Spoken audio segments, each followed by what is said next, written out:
السلام علیکم، کیسے ہیں بچوں؟ آج کی کہانی ہے 12 شہزادیاں۔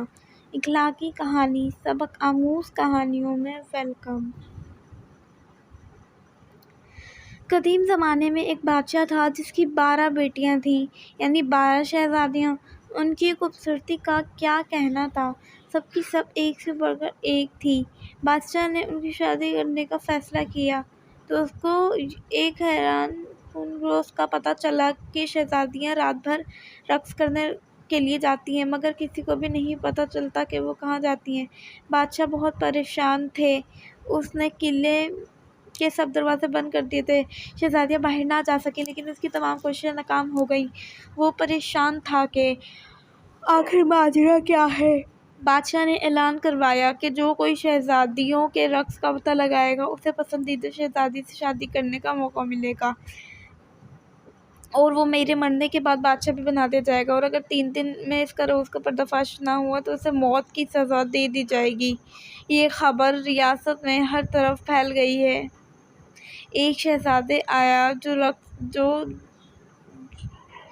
ایک شہزادہ آیا، اس نے کہا، میں آپ کی پڑوسی ریاست کا شہزادہ ہوں اور شہزادیوں کے رقص کا پتہ لگانے آیا ہوں۔ بادشاہ نے اس کا استقبال کیا۔ رات کا کھانا کھانے کے بعد اسے شہزادیوں کے ساتھ والا کمرہ سونے کے لیے دے دیا گیا۔ شہزادیوں کے کمرے کا دروازہ کھلا رکھا گیا اور شہزادی کا پلنگ رکھا گیا، وہ ساری رات ان پر نظر رکھ سکے۔ رات کو شہزادیاں اس کے لیے منتظر تھیں۔ شہزادیاں اس کے لیے شربت لے کر آئیں، جس کو پیتے ہی اسے نیند آ گئی۔ جب اس کی آنکھ کھلی تو شہزادیاں رقص کر کے واپس آ چکی تھیں۔ تینوں دن ایسا ہی چلتا رہا۔ چوتھے دن جب شہزادیاں بادشاہ کے سامنے حاضر ہوئیں تو اس کے بادشاہ کے سوالوں کا کوئی جواب نہ تھا۔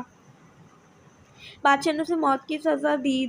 یوں ہی بہت سے لوگ آئے لیکن سب ناکام رہے۔ پھر ایک دن زخمی سپاہی اپنی قسمت آزمانے بادشاہ کی ریاست کی طرف چل پڑا۔ راستے میں اسے ایک بڑھیا ملی۔ سپاہی نے بڑھیا کی مدد کی۔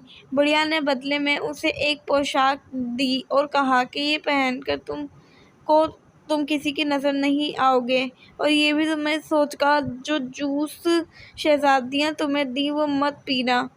سپاہی بادشاہ نے اس کا استقبال کیا اور اسے بے رخ شہزادیوں کے رقص کا راز معلوم کرنے کے لیے 3 دن دیے گئے۔ رات کو بڑی شہزادی اس کے لیے جوس لے کر آئی۔ سپاہی چونکہ بہت ذہین تھا، اس نے جوس پی تو لیا مگر نکلا نہیں، کیونکہ اس نے منہ میں اسنیچ رکھا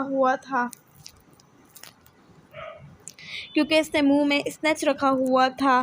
جیسے ہی شہزادی کمرے سے باہر نکلی، اس طرح اسنیچ سے نکالا اور سونے کی اداکاری کرنے لگا۔ شہزادی اس کو سوتا دیکھ کر خوش ہوئیں اور رقص کرنے کے لیے چلی گئیں، تیار ہو گئیں۔ سب سے بڑی شہزادی نے اپنے زور سے اپنے پلنگ پر مارے تو وہ زمین پر ہو گیا، اور پھر ساری شہزادیاں اس خفیہ راستے سے نیچے اترنے لگیں۔ یہی سب دیکھ رہا تھا۔ اس نے بڑھیا کو ہوئی پوشاک پہن لی اور ان کا پیچھا کیا۔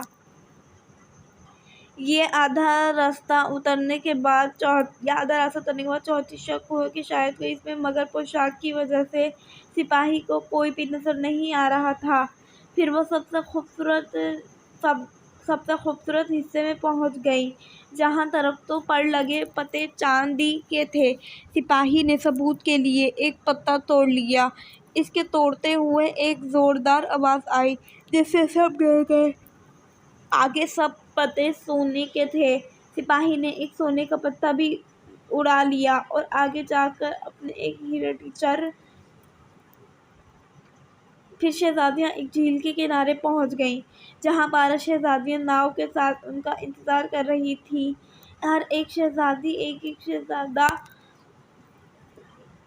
ایک شہزادے کے ساتھ بیٹھ گئی۔ سپاہی چوتھی شہزادی کے ساتھ بیٹھا رہا اور سب جھیل کے دوسرے کنارے پہنچ گئے۔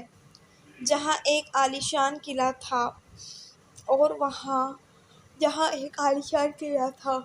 اور وہاں تاج اور اس کی دھن پر سبھی 12 شہزادے اپنے کمرے سے زمین دوزخ سرنگ سے جاتی ہیں۔ جہاں ایک قلعہ ہے اس نے ثبوت بھی دکھائے۔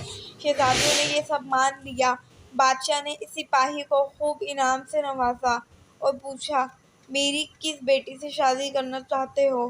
اس نے سب سے بڑی شہزادی کو پسند کیا اور پھر دونوں کی شادی ہو گئی۔ بادشاہ نے اعلان کیا کہ وفات کے بعد میرا داماد اس سلطنت کا بادشاہ ہوگا۔